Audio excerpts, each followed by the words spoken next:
소름 끼치는 리조트 아르바이트. 내가 대학 3학년이었을 때 이야기이다. 여름방학이 가까워졌을 즈음 우리는 친한 친구 5명이서 바다에 여행을 가는 계획을 세웠다. 이것저것 계획을 세우다가 이왕 할 거면 바닷가에서 아르바이트를 하자는 의견이 나오게 되었다. 사정이 있어서 도저히 방학 동안 시간을 못 만든 둘을 빼고 방학 동안 특별한 계획이 없었던 A와 B, 나까지 3명이 함께 아르바이트를 하기로 하였다. 우리 셋이서 바다 근처의 여관에서 아르바이트를 하고 나머지 2명이 우리가 일하는 곳에 며칠 묵으러 오면 되겠다며 대충 계획을 세웠다. 일할 곳을 인터넷에서 찾아보자. 곧 성수기 철이라 그런지 꽤 많은 곳에서 아르바이트를 모집하고 있었고 친구들끼리 같이 와도 좋다는 곳도 많았다. 우리는 여관에서 일을 해본 경험이 없었기 때문에 너무 규모가 크지 않고 그냥 보기에 깨끗해 보이는 곳으로 골랐다. 그냥 만만해 보이는 A여관으로 골랐다.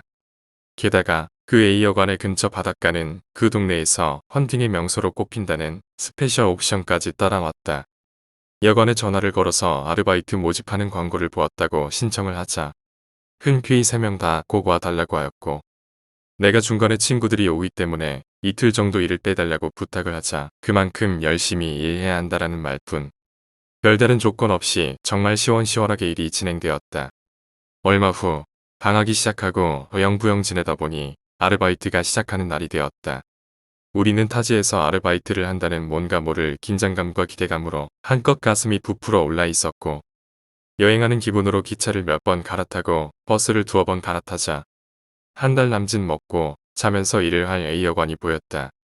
여관이라기보다는 민박이라는 단어가 더 잘 어울릴 만한 집이었다. 하지만 사진보다 조금 허름할 뿐 꽤 큰 2층짜리 건물이었고 우리는 그 평범한 시골 가정집 같은 분위기의 집 안으로 들어갔다. 열려있던 현관을 열고 조심스레 실례합니다. 오늘부터 일할 아르바이트생입니다. 라고 말하자 곧 위 또래쯤 되어 보이는 여자가 나와서 미소를 가득 담은 얼굴로 반겨주었다. 벌써부터 머나먼 객지까지 일하러 오기를 잘했는 생각이 마음속 깊은 곳에서부터 밀려왔다. 소녀는 여관에는 객실이 4개, 식사할 때 쓰는 넓은 연회실 가운데에 하나, 종업원용 방이 2개로 총 7개의 방이 있다는 설명을 하면서 우리를 연회실로 안내해 주었다. 소녀는 잠시만 기다리라고 하였고 곧 시원한 보리차 3잔을 가져다 주었다. 시골에 사는 여자의 특유의 풋풋한 매력을 가진 이 소녀는 자신을 미사키라고 소개했다. 미사키의 소개가 끝나고 조금 뻘쭘한 분위기가 흐를 때쯤 젊었을 때는 꽤 아름다웠을 얼굴을 한 부침성 좋게 생긴 아주머니가 들어왔고 자신이 이 여관의 여주인 마키코라고 소개했다. 여기에는 없지만 마키코 아주머니의 남편과 우리까지 총 6명이 힘을 합쳐 일을 할 것이라며 아르바이트 기간 동안 잘 부탁한다고 하였다. 어느 정도 자기소개가 끝나고 마키코 아주머니는 객실인 연회실을 나가서 복도를 오른쪽으로 가면 2개씩 복도 양쪽에 있는데 우리가 잘 방은 왼쪽 복도 끝에 있는 종업원용 방이라며 가서 짐 정리도 하면서 조금 쉬라고 하였다. 2층은 안 쓰냐고 짐을 들고 나가던 중에 내가 물었다. 아주머니는 2층은 안 쓰고 있다고 그다지 대수롭지 않다는 듯이 대답하였고 아직 성수기가 아니라서 닫아둔 모양이라고 멋대로 생각하고 방을 나왔다. 우리가 묵을 방으로 와서 짐을 풀고 창밖의 풍경을 보자 정말 기분이 편안해졌다. 앞으로 펼쳐질 한여름의 모험을 기대하면서 그날이 지났다. 그렇게 우리의 아르바이트 생활이 시작되었다. 처음 배우는 일을 하루 종일 하다 보니 실수한 일도 힘든 일도 무지 많았지만 미사키와 아주머니, 아저씨까지 우리에게 너무 잘해주니 힘든 줄을 몰랐다. 그렇게 일주일이 지난 어느 날 일을 끝내고 마루에 앉아서 우리끼리 이야기를 하고 있었다. A와 나는 곧 있으면 사람이 몰려들 텐데 그럼 2층도 꼭 개방하겠지라고 생각하고 있었다. 하지만 우리의 대화를 듣던 B가 그건 주인 집안이라며 무슨 소리 하는 거냐고 했다. A와 나는 금시초문이었기 때문에 몹시 놀라며 네가 그걸 어떻게 아느냐고 되물었고 B는 그것도 모르고 일주일이나 일을 하고 있었냐는 듯한 눈빛으로 우리를 보면서 대답했다. 아니, 아주머니가 매일 쟁반위에 밥 차려서 2층으로 가지고 올라가잖아. 한 번도 못 봤냐? B가 말했다. A와 나는 동시에 응이라고 대답했다. B는 일을 할 때는 바보같이 한 구멍만 파지 말고 주위도 좀 둘러보면서 하라며 핀잔을 주었고 우리는 그런가? 하고 생각하면서 넘어갔다. 여하튼 2층에 관해 이상한 일이 더 있으면 서로 보고하기로 하고는 곧 그런 이야기를 한 사실조차도 잊어버렸다. 다음날 비가 급히 우리를 불렀다. 우리는 할 말이 있으면 지가 올 것이지 하고 생각하면서도 비에 뭔가 재밌는 일을 숨기고 있는 얼굴에 못 이겨서 비가 있는 마당으로 나갔다. 어제 아주머니가 밥을 차려서 2층에 올라간다는 얘기만 했던 비는 그 뒤가 궁금했는지 오늘은 끝까지 다 지켜봤다고 했다. 항상 아주머니가 계단으로 들어가는 것만 보고 말았지만 이번엔 다시 내려올 때까지 기다려봤다고 비가 장난기 가득한 얼굴로 말했다. 참고로 이 여관은 건물이 약간 특이한 구조로 되어 있어서 집 안에는 2층으로 올라가는 계단이었고 일단 현관을 통해서 밖으로 나온 다음에 건물 옆으로 돌아가서 작은 문을 열면 그 안에 2층으로 통하는 계단이 있는 구조였다. 물론 우리는 그 문 안쪽이나 계단을 본 적은 없지만 비는 그날 계단이 있는 그 문이 보이는 곳에 숨어서 지켜보았던 모양이었다. 올라가더니 5분 정도 되니까 내려왔다고 말하는 비에 너무나도 담백한 대답에 약간 김이 샜다. 그런데 아주머니는 항상 우리랑 같이 밥을 먹는데 쟁반에 밥을 가지고 2층으로 간다는 건 2층에 누군가 살고 있다는 뜻이라는 생각이 들었다. 우리가 김이 새든 말든 비는 쉬지 않고 이야기를 계속했고 우리도 나름대로 생각을 정리했다. 이상하긴 해도 아픈 사람이 있을 수도 있잖아. A가 말했다. 응, 나도 그렇게 생각했는데 5분 만에 밥을 다 먹는다는 건 꽤 건강한 것 같은데. 이상한 일 있으면 서로 보고하기로 했으니까 난 지금 보고한 거야. 라고 말하며 왠지 잘난 척하는 듯이 비가 말했다. 비의 태도가 짜증이 나기도 했지만 그날 비가 본 건 조금 이상한 것 같기도 했다. 2층엔 뭐가 있는 걸까? 그 다음날 최대한 일을 빨리 끝낸 우리 셋은 약간 늦은 오후쯤 현관 앞에 모였다. 역시 호기심이라는 것은 인간에게 있어 활력소가 되기도 독이 되기도 한다. 우리는 간판 뒤에 숨어서 아주머니가 나오는 것을 기다렸다. 잠시 후 쟁반에 밥을 가지고 나오는 주인 아주머니가 보였고 아니나 다를까 현관을 나와서 건물 옆쪽으로 걸어가더니 건물 측면에 2층으로 올라가는 계단의 문을 열고 그 안으로 사라졌다. 비의 말처럼 5분쯤 있으니 아주머니는 빈 그릇을 쟁반 위에 가지고 내려왔고 우리를 못 본 채로 현관 속으로 다시 들어갔다. 도대체 누가 있는 걸까? A가 팔짱을 끼면서 말했다. 우리 보러 갈래? 라고 내가 말했지만 A와 B가 혹시라도 아주머니가 돌아오지 않을까 하면서 현관 쪽을 살피며 무섭다고 했다. 나는 A와 B의 전혀 남자답지 못한 한심한 대화를 못 들은 척하고 둘의 팔을 잡아 끌으면서 우선 가보자고 말했다. 모시긴 척 끌려온 A와 B까지 우리 셋은 낡은 문 앞까지 와서 문을 둘러싸고 서 있었다. A와 B는 문에 손을 댈 생각도 하지 않고 있는 분위기라서 내가 문 손잡이를 잡았다. 혹시 잠겨있진 않을까 하고 조심스레 손잡이를 돌렸는데 당연하다는 듯이 손잡이가 돌아갔다. 낡은 문이 열리는 특유의 기분 나쁜 소리와 함께 계단으로 통하는 문이 수센치 정도 열렸다. 열린 사이로 계단 쪽을 살펴보던 B는 갑자기 코를 잡고 문에서 멀어졌다. 냄새 안 나냐며 이상하다는 듯 쳐다보는 우리에게 B가 말했다. A와 나는 아무 냄새도 나지 않았는데 유독 B만이 냄새에 민감하게 반응하는 것 같았다. 우리 겁주려고 일부러 그러는 건가 싶어서 A가 약간 짜증을 내면서 B에게 핀잔을 주었다. B는 정색을 하며 진짜 냄새가 난다며 억울하다는 듯이 말했다. 나는 살짝 무서운 감도 없잖아 있었지만 눈을 딱 감고 문을 확 열었다. 약간의 먼지가 일어났고 바깥과 약간 다른 온도의 공기가 퍼져 나오는 것 같았다. 먼지 냄새밖에 안 난다고 나는 B를 째려보며 말했고 B는 정말이라며 아까는 진짜 뭔가가 썩은 냄새가 났었다고 끝까지 잡아뜯다. 우리가 아니라고 우길 수도 없는 일이라 그냥 넘어가고 계단 속에 집중했다. 몹시 좁은 계단. 성인 남자 어깨 넓이보다 약간 넓어 보이는 넓이의 계단 양쪽은 벽으로 둘러싸여 있어서 사람 한 명이 겨우 오르내릴 만한 넓이였다. 전깃불 같은 것도 보이지 않았고 밖에서 들어오는 빛으로 겨우 계단 위쪽까지 보이는 정도였다. 계단 끝에는 1m 남짓해 보이는 공간이 있는 것 같았고 그 끝에 문이 하나 붙어 있었다. 이거 올라가더라도 한 명밖에 못 올라갈 것 같다고 내가 말하자 A와 B는 동시에 절대 안 간다며 팔을 휘내 저었다. 나는 둘을 한심하다는 듯이 쳐다보면서 내가 다녀온다고 말했다. 마치 복사해서 붙여넣은 것처럼 둘이 똑같은 표정으로 나를 바라보는 A와 B를 향해 말을 계속했다. 나는 이런 거 한번 호기심이 생기면 잠이 안 오는 성격이다. 결국 못 자서 밤중에 혼자서 와버리는 타입이니까 밤에 오느니 니들이라도 있을 때 지금 갔다 와 버리시겠다고 말했다. 말도 안 되는 이유였지만 그때는 아직 공포심보다는 호기심이 더 앞섰고 A와 B에게 혹시 나한테 무슨 일이 생기거나 했을 때는 절대 나만 놔두고 도망가거나 하지 않겠다는 약속을 받아냈다. 그리고 나는 계단을 올라갔다. 바깥의 빛에만 의지하는지라 안쪽은 생각보다 어두컴컴했고 한 발짝 한 발짝 조심스럽게 발을 옮겼다. 끼익. 낡은 나무에서 나는 소리가 뒤에 거슬렸다. 걸을 때마다 양쪽 어깨에 닿는 나를 감싸고 있는 좁디 좁은 벽도 기분 나빴다. 반이 넘게 올라서 계단 위쪽이 보일락 말락할 때쯤 갑자기 뭔지 모를 공포감에 휩싸여 뒤를 돌아보았다. A와 B는 이쪽을 보고 있었고 엄지손가락을 올리고 있었다. 이상무라는 의미인 것 같았다. 나는 약간 고개를 끄덕이고 다시 계단을 오르기 시작했다. 빠지지. 끼익거리는 소리는 언젠가부터 오래된 나무가 썩어서 바스러지는 소리로 바뀌었다. 밖에서 들어오는 빛이 거의 닿지 않자 호기심과 공포심의 경계가 모호해졌다.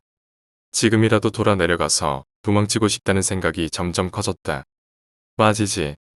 기분 탓인지 소리가 점점 커지는 것 같았다.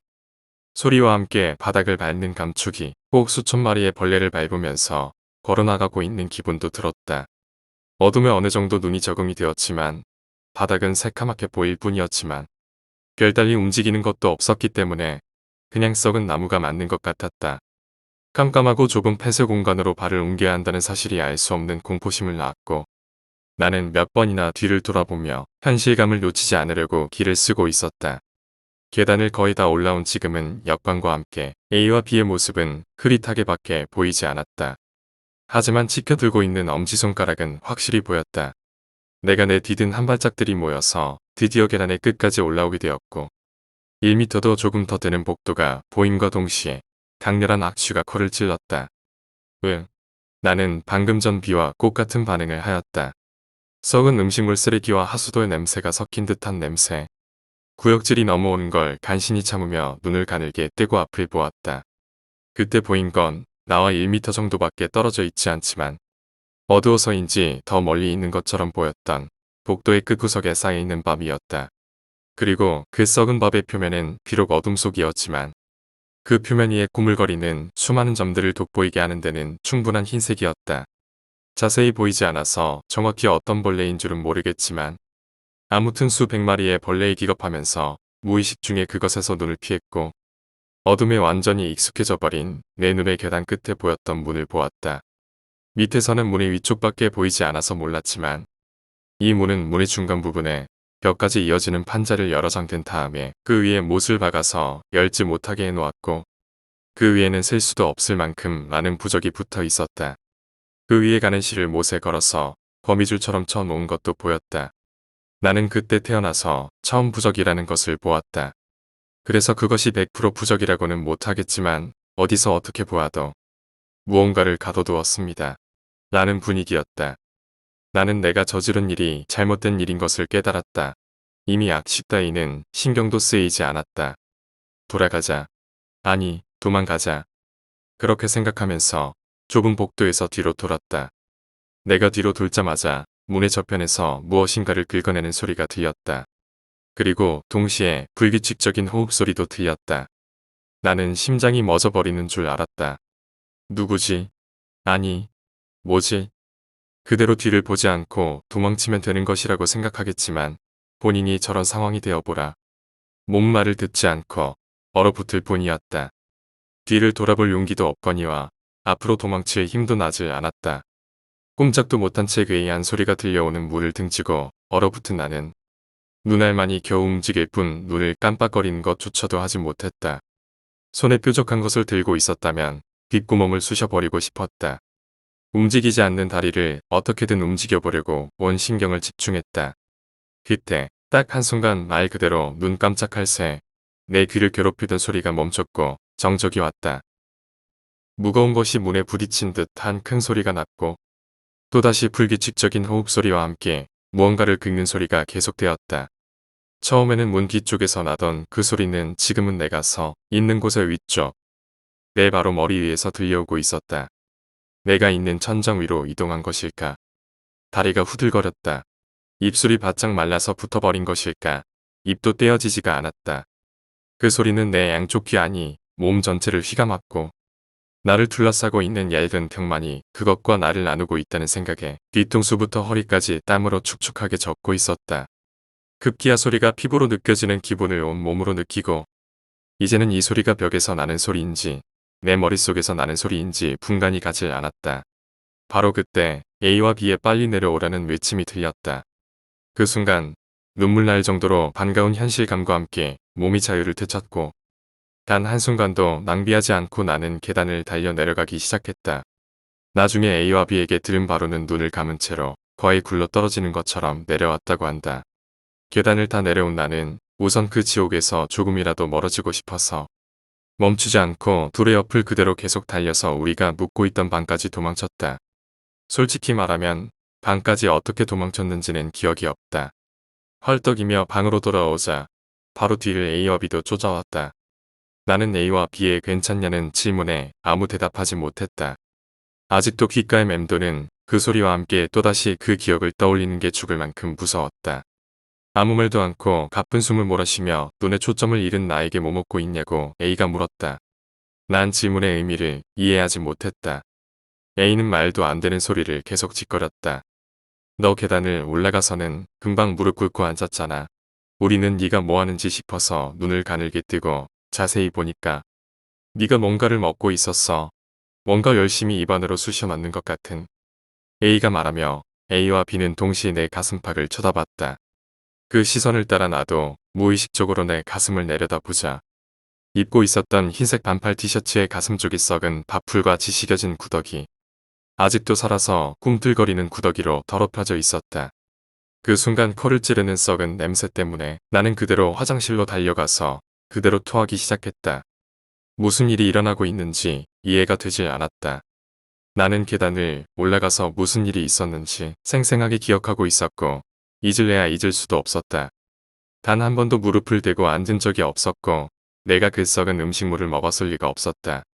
하지만 입고 있던 옷에는 위에서 봤던 그것들이 묻어 있었고 내가 그것들을 쥐었던 것을 말해주는 듯이 양손에도 잔뜩 묻어 있었다. 미칠 것만 같았다. 비틀거리며 화장실을 나오자 A와 B가 나를 부축해서 이불 위에 앉히면서 물었다. 무슨 일인지 제발 말 좀 해보라고. 나는 공포심에 잡아먹힐 듯한 기분이었지만 그 기억을 혼자서 떠안을 자신도 없었기에 아까 계단에서 체험한 것을 하나하나 말해주었다. 둘이 보았던 나의 모습과 내가 말하는 나의 모습이 전혀 달랐지만 그들은 끝까지 아무 말 하지 않고 내 이야기를 들어주었다. 그것만으로도 안심이 되어서 눈물이 나왔다. 이야기를 끝내고 더럽혀진 옷을 A가 가져다준 새 옷으로 갈아입으려고 입고 있던 옷을 벗었을 때였다. 무릎이 몹시 쓰라렸고 바지를 벗어보니 자잘하게 베인 상처가 잔뜩 나 있었다.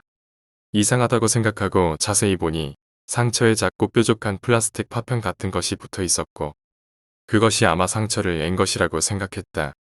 빨간색 파편과 약간 검은색 때가 묻은 흰색의 파편이 있었다. 내가 그걸 손 위에 올려서 자세히 보고 있자 B가 다가와서 그건 뭐냐고 물으며 내 손을 끌어가서 자신도 보기 시작했다. 소리를 참는 비명과 함께 B는 내 손을 쳐서 그것을 바닥에 털어버렸다. 갑작스런 B의 행동에 한참 자세히 보고 있던 나와 A도 깜짝 놀랐다. 자세히 보니 손톱이었다. 우리는 쓰다 얼어붙었다. 아직도 귓가에 맴도는 아까 그 소리. 손톱으로 긁는 소리였구나. 기억을 떠올려보면 아니라고 할 수도 없었다. 계단을 오를 때에 그 뭔가 다른 것을 밟고 있다는 감촉도 바닥에 가득 떨어져 있던 그 손톱을 밟았던 게 아닐까. 그 손톱은 벽 뒤에서 뭔가를 계속 긁고 있었던 그것의 것이 아닐까. 둘의 말처럼 내가 무릎을 꿇고 앉았다면 이 상처도 그때 생긴 게 아닐까. 하지만 그런 건 더 이상 중요하지 않았다. 중요한 건 이곳에 더 이상 있을 수 없다는 사실. 나는 A와 B를 향해 나 여기 계속 못 있겠다고 말했다. 둘은 말없이 나를 보며 고개를 끄덕였다. 오늘은 일단 자고 내일 아침에 그만두기로 했다. 우리가 2층으로 올라갔다는 이야기는 빼고 갑자기 사정이 생겨서 그만두게 되어 정말 죄송하다고 간단히 인사만 하고 나가기로 했다. 우리는 우선 짐을 싸고 잠자리에 누웠지만 셋 중 누구도 잠든 것처럼 보이진 않았다. 다음 날 우리는 거의 잠을 자지 못하고 말도 하지 않은 채로 아침을 맞았다. 침묵 속에 갑자기 핸드폰의 알람이 울렸고 비는 깜짝 놀란 나머지 몸을 부르르 떨었다. 비는 어제의 경험에 상당히 겁을 먹고 있는 것 같았다.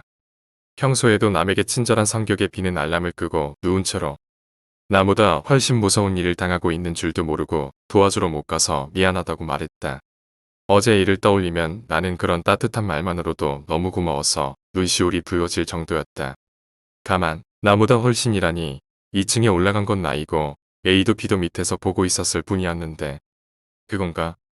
내가 눈을 뒤집고 계단을 달려 내려왔던 모습이 무섭게 느껴졌나?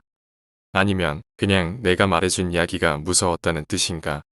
이것저것 생각해 보다가 내가 공포심 때문에 뒤에 의미 없는 말 한마디에 너무 민감해 져 있는 거라고 생각했다. 이럴 때일수록 어서 빨리 돌아가서 이런 일 따위는 잊어버리고 남은 여름방학을 즐겁게 보내야 한다는 생각이 들었다. 하지만 아침부터의 비에 불안해하는 모습은 약간 짜증이 날 정도로 과했다. 무슨 소리만 들리면 깜짝깜짝 놀라면서 반응을 하고 내 다리에 상처를 뚫어지게 바라보는 등 어떻게 봐도 이상한 행동밖에 하지 않았다. A는 B가 걱정되었는지 A가 걱정되어 괜찮냐고 물어봤다. 그리고는 뒤쪽에서 가만히 B의 어깨를 잡아주었는데 A가 어깨에 손을 올린 순간 시끄러. 손대지만 하며 A의 손을 뿌리쳤다. A는 갑자기 보이는 B의 반응에 당황하며 멍하니 쳐다볼 뿐이었다. A는 화를 내기며 말했다. 괜찮냐고? 괜찮을 리가 없잖아. 죽을 만큼 무서운 일이 있었다고. 넌 아무것도 모르면서 걱정해주는 척 하지 마. B는 A를 노려보면서 소리쳤다. 무슨 말을 하고 있는지 이해가 가지 않았다. B가 죽을 만큼 무서웠던 일은 도대체 뭘까? 내 이야기를 듣고 무서웠던 게 아닌가?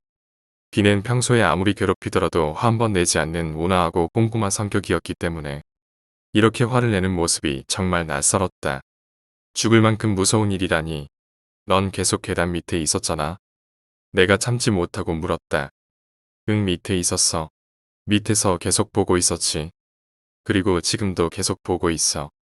B는 고개를 숙인 채로 기어들어가는 목소리로 말했다. 지금도 보고 있다니. B는 도대체 뭘 보고 있는 것일까? 어제부터 벌어진 일들이 단 하나도 이해가 되지 않고 정리가 되지 않았다.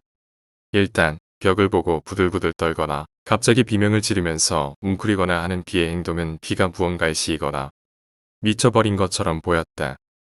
A와 함께 아무 말도 하지 못하고 이런저런 생각을 하고 있을 때 B가 느릿느릿 말했다. 그때 난 계속 밑에 있었지만 난 계속 보고 있었어. 계단에 올라가는 날 말이지. 나는 답답한 나머지 B를 조금 닥달하는 식으로 말했다. 처음엔 그랬지.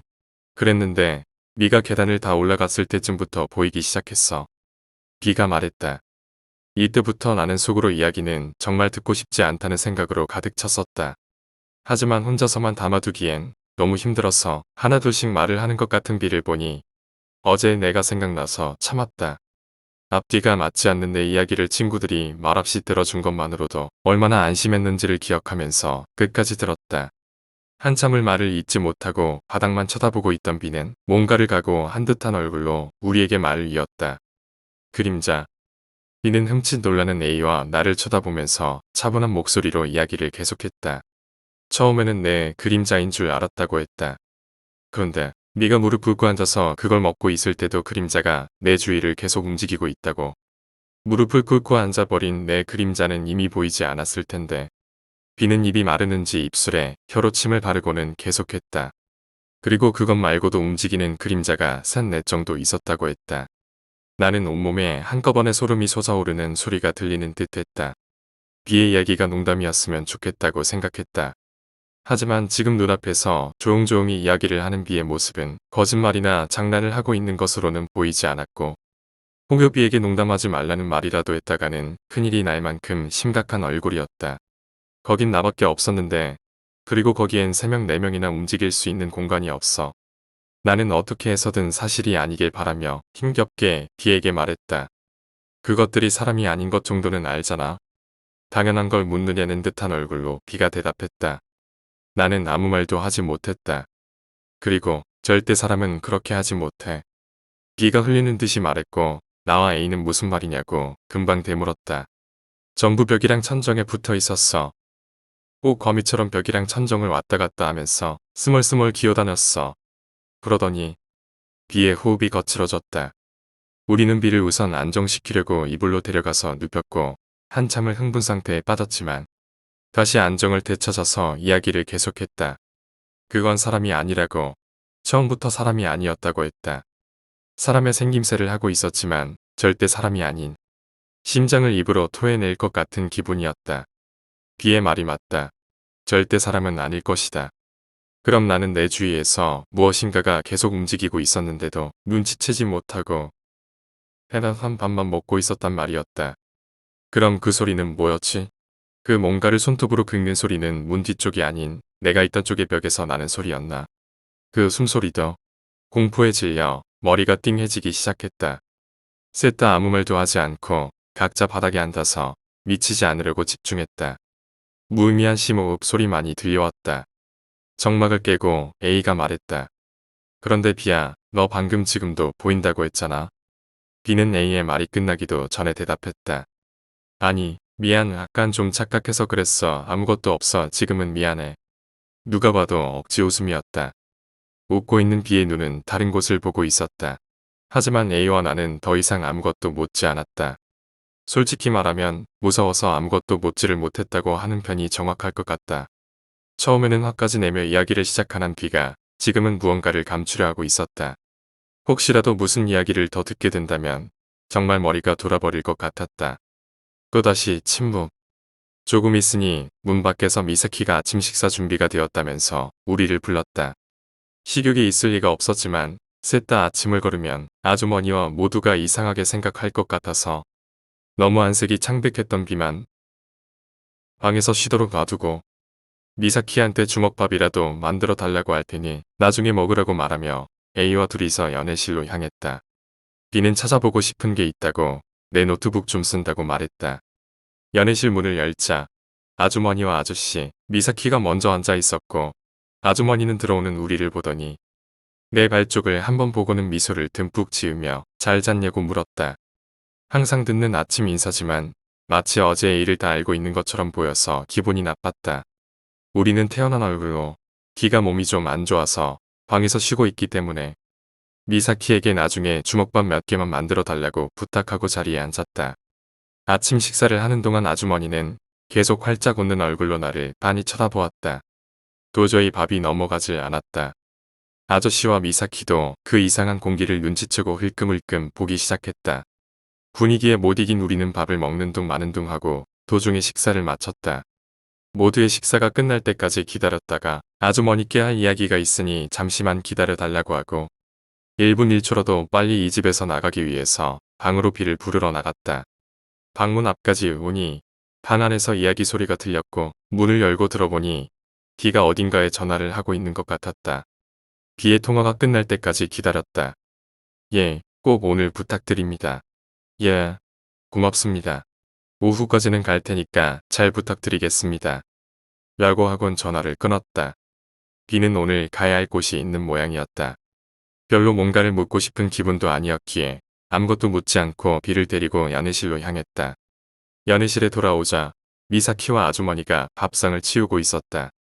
미사키는 B를 보자 금방 주먹밥 만들 건데라며 진심으로 B를 걱정해 주었고 아주머니는 쌍위를 행주로 훔치고는 우리를 향해 앉았다. 아주머니는 무슨 일이냐며 눈을 동그랗게 뜨고 우리를 쳐다보았고 나는 마음을 다잡아 이야기를 시작했다. 멋대로 결정해서 정말 죄송한데 저희 셋 다 오늘 일을 그만두게 되었습니다 라고 말하면서 고개를 숙였고 A와 B도 나를 따라서 고개를 숙였다. 아주머니는 표정 하나 바뀌지 않고 한참을 가만히 있었다. 무표정한 얼굴로 아무 말도 하지 않는 아주머니의 모습이 정말 무서웠다. 마치 다 예상하고 있었다는 듯한 표정이었다. 한참 후 아주머니는 입을 열었고 알았다고 말하며 다시금 편안한 미소를 지어주었다. 금요와 묵었던 방은 다시 깨끗이 청소만 해주면 된다면서 아무도 왜 그만두는 거냐고 꼬치꼬치 캐묻지 않아서 우리는 안도했다. 짐은 어젯밤에 미리 싸두었기 때문에 청소를 끝마치고 각자의 짐을 들고는 마지막으로 모두에게 인사를 하러 연애실로 갔다. 연애실 안에는 아주머니와 아저씨, 침울한 표정을 하고 앉아있는 미사키가 보였다. 우리 셋은 나란히 앉아서 짧은 기간 동안이었지만 감사했고 멋대로 그만두게 되어서 정말 죄송합니다라고 인사를 했다. 아주머니는 괜찮다고 하시며 우리에게 봉투와 천으로 만든 주머니를 3개씩 건네주었다. 금료와 함께 우머무리도 함께 나왔으니 가지고 가라고 했는데 봉투는 생각보다 두꺼워서 금료를 많이 챙겨주신 것 같았다. 그리고는 미사키가 조심해서 가라며 랩에다가 싼 주먹밥을 건네주었고 곧 울음을 터뜨릴 것 같은 얼굴로 우리 셋을 바라보았다. 갑자기 눈시울이 뜨거워졌고 섭섭해지는 걸 보면 어젯밤에 죽을 뻔한 치고는 아직 감정이 남아있는 것 같았다. 아저씨가 불러준 택시가 집 앞에 도착했다. 원래는 아저씨가 역까지 바래다 준다고 하였지만 B가 거절했다. A와 B가 트렁크에 짐을 싣고 있을 때 나는 잠깐 집 쪽을 돌아보았다. 나무에 가려 겨우 옆쪽 벽에 어제의 문이 보였고 문이 약간 열려 있는 것처럼 보여서 금방 얼굴을 돌렸다. 모두에게 마지막 인사를 하고 택시에 올라탔고 일주일 정도 지냈던 집이 악몽 같은 기억과 함께 뒤쪽으로 멀어졌다. 조금 달리자 갑자기 B가 택시 기사에게 역 대신에 이곳으로 가달라며 메모를 건넸고 기사는 꽤 먼 곳인데 괜찮냐며 물어왔다.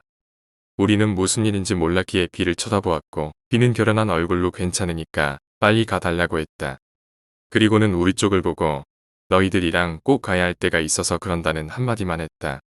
A와 나는 도대체 어디로 가는 걸까라고 생각했지만 아침에 보았던 B의 모습을 떠올리고는 아무 말도 하지 않았다.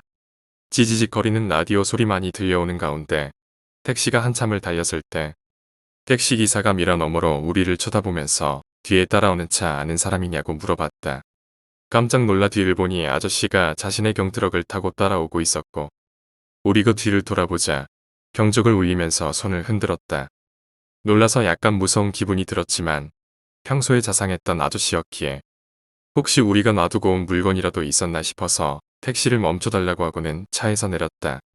아저씨는 갑자기 나를 똑바로 쳐다보더니 너네 거기에 갇히라고 물어봤다. 가슴이 내려앉는 것 같았다. 어떻게 아는 걸까? 그때는 정말 너무 무서운 나머지 기어들어가는 목소리로 내라고 대답하는 것도 힘이 들었다.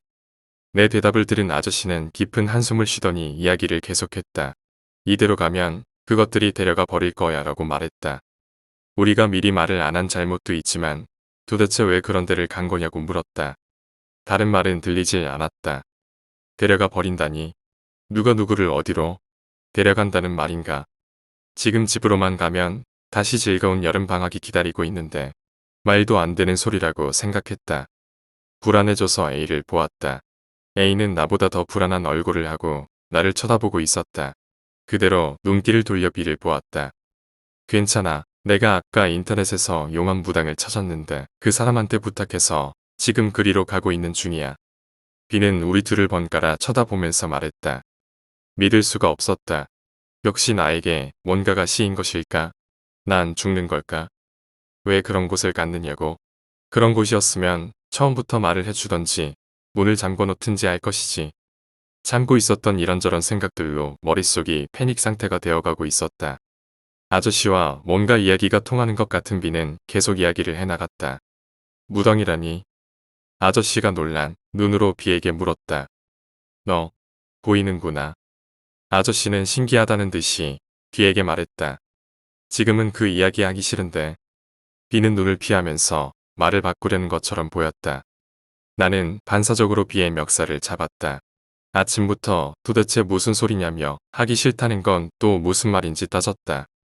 B는 아무 저항도 하지 않았고 멱살이 잡힌 채로 내 눈을 피하기만 했다.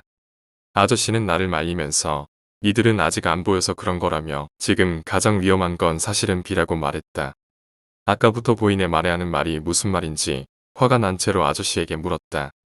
아저씨도 검은색이라는 것밖에는 모른다고 했다. 하지만 지금은 그게 중요한 게 아니라 너희들 부당에게 가도 아무것도 할 수 없을 거다라고 하는 거였다. 아저씨는 B를 보면서 보이기 시작했다면 엄청 빠를 거라는 얘기도 했다. 빠르다는 둥 보인다는 둥. 나는 아저씨가 하는 말이 단 한마디도 이해가 가지 않았다. 하지만 아저씨의 그 한마디를 들은 B는 무릎에서부터 무너지는 듯이 쓰러져서 웅크리고 앉아서 울기 시작했다. 소리를 내지 않으려 애쓰는 울음이었다. 나와 A는 그 모습을 보고도 아무것도 하지 못했다. 그때 심상치 않은 분위기를 느낀 택시기사가 창문을 내리고 우리에게 괜찮냐며 물어왔고 아저씨는 요금을 계산하고 택시를 보내버렸다. 아저씨가 자신이 왜 너희를 쫓아왔겠냐며 이 일의 모든 비밀을 알고 있는 사람에게 데려다 줄 테니까 빨리 차에 타거라고 했다. 이미 그 사람에게 이야기는 해두었으니 더 늦기 전에 빨리 가야 된다고 했다. 아저씨의 무시무시한 말에 밀려서 우리는 트럭에 탈 수밖에 없었다. 몸을 주체를 하지 못하는 비를 양쪽에서 부축해서 앞좌석에 태우고는 우리는 뒤쪽 짐칸에 올라탔다.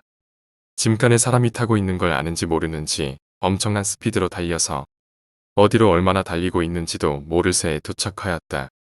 도착한 곳은 평범한 주택이었는데 마당 뒤쪽에 토리가 세워져 있었고 그 뒤쪽으로 돌계단이 쭉 놓여 있는 것이 보였다. 아저씨를 따라서 집의 현관문 앞에 서서 초인종을 누르자 20대로 보이는 여자가 문을 열어주었다. 평범한 여자였지만 눈 사이에 큰 점이 인상적이었다. 집 안은 부엌이나 방이 없었고 다다미 바닥에 깔린 커다란 공간이 있을 뿐이었다. 그 위에 스님이 한 명, 중년쯤 되어 보이는 남자가 한 명, 노인이 한 명 앉아 있었다. 우리가 들어가자마자 중년 남자가 재앙이라고 중얼거리는 소리가 들렸다. 우리는 스님 앞에 나란히 앉았고 방 안에 있던 3명도 우리 앞에 나란히 앉았다.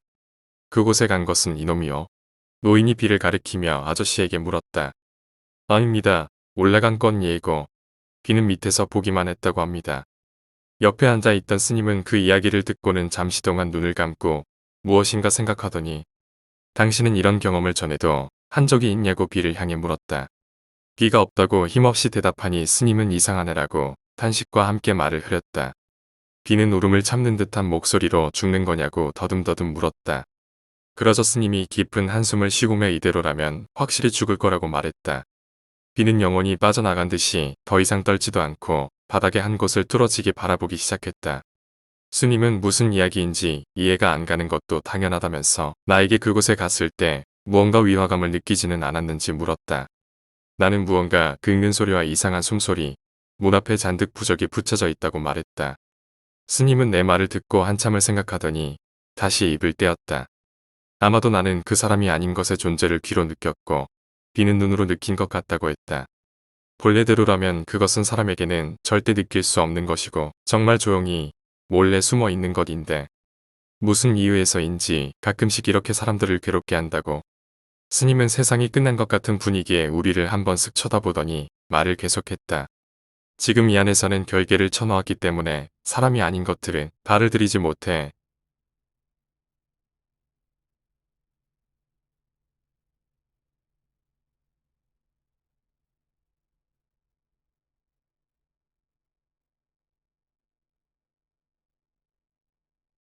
그렇다고 언제까지 이곳에 있을 수도 없는 일이니 별당으로 가서 그것들을 떼어내는 의식을 치러야 한다고 했다. 말을 마치고 스님은 자리에 일어났고 우리도 함께 따라서 일어나려 했으나 다리에 힘이 풀려서 잘 일어나지를 못했다. 그런 우리를 보고 의식을 치르는 동안은 지금보다 훨씬 더 고통스러울 것입니다. 하지만 제가 당신들을 꼭 살려줄 테니 조금만 더 참으세요. 스님이 말했다. 우리는 몸이 떨려서인지 그 말에 위안을 얻어서인지 이상한 박자로 목을 끄덕였다. 후들거리는 다리, 온몸을 짊어지고 겨우 한 발짝씩 돌계단을 끝까지 오르자 큰 절이 보였다. 하지만 그 절로 들어가지는 않고 절을 끼고 산속으로만 들어가고 있었다. 조금 걸어가자 토리가 하나 더 나왔고 또 돌계단이 만들어져 있었다. 비군, 지금 그것들은 어떻게 생겼습니까? 토리 밑을 지나면서 스님이 비에게 물었다. 2다리로 서서 계속 이쪽을 쳐다보면서 따라오고 있습니다. 비가 떨면서 대답했다. 그 말을 들은 스님은 심각한 얼굴을 하더니 발걸음이 더욱 빨라졌다. 돌계단의 끝까지 다 오르고 나자 낡고 조그만 별당이 있었다. 스님은 그 별당 앞에서 우리를 불렀고 우리 셋은 스님 앞에 나란히 섰다. 스님이 의식에 관한 설명을 시작했는데 정리를 하자면 이 안에서 하룻밤을 보낼 것, 이 안에서는 빛이 없어야 할 것, 이 안에서는 말을 한마디도 하지 말아야 할 것, 이 안에서는 먹어서도 마셔서도 잠을 청해서도 안 될 것, 용변은 이 포대기 속에다 해결할 것이라며 쌀포대기 같은 것을 건네주었다. 물론 휴대폰이나 라이터 등 빛을 내는 물건들은 가지고 들어가지 못하게 했다. 그리고는 우리에게 대나무로 만든 수통에 들어있는 물을 한 모금씩 마시게 하고 남은 물은 우리의 몸에 조금씩 뿌렸다. 잠시 후 별당의 문을 열어 우리에게 들어가도록 손짓했다. 하지만 가장 먼저 별당에 발을 들였던 비가 한 발짝 들여놓자마자 갑자기 입을 감싸고 밖으로 튀어나와서는 토악질을 하기 시작했다. 스님이 몹시 당황하는 것이 눈에 보였다. 방금 천수로 몸과 속을 씻었음에도 불구하고 왜 별당의 결계에 걸리는지 모르겠다며 알아들을 수 없는 말을 중얼거렸고 옆에 노인들과 뭔가 급히 이야기를 나누기 시작했다. 잠시 후 스님은 비에게 다가가서 혹시 그곳에서 가지고 온 물건이 없느냐고 물었다. 아직도 헛구역질이 멈추질 않아 괴로워하는 비를 대신해서 내가 급료라고 대답했다. 바지 주머니에 꼽을 쳐넣어 두었던 돈봉투를 내밀었고 뒤따라 A가 자신의 것과 B의 호주머니 속에서 B의 것까지 찾아서 내밀었다. 돈봉투 속을 찾아봐도 별다른 건 없었다. 하지만 뒤지다 보니 아주머니가 건네주었던 작은 주머니가 떠올랐고 아주머니가 손수전으로 만들어준 주머니 3개를 찾아내서 스님에게 건넸다. 주머니 속을 들여다본 스님은 얼굴을 잔뜩 찌푸리고 못 볼 걸 본 표정을 지으면서 주머니의 속이 보이도록 우리에게도 보여주었다. 손톱이 잔뜩 들어 있었다. 내 무릎에 상처에 박혀있던 그 손톱과 똑같은 붉은색과 때가 낀 흰색의 낯익은 손톱.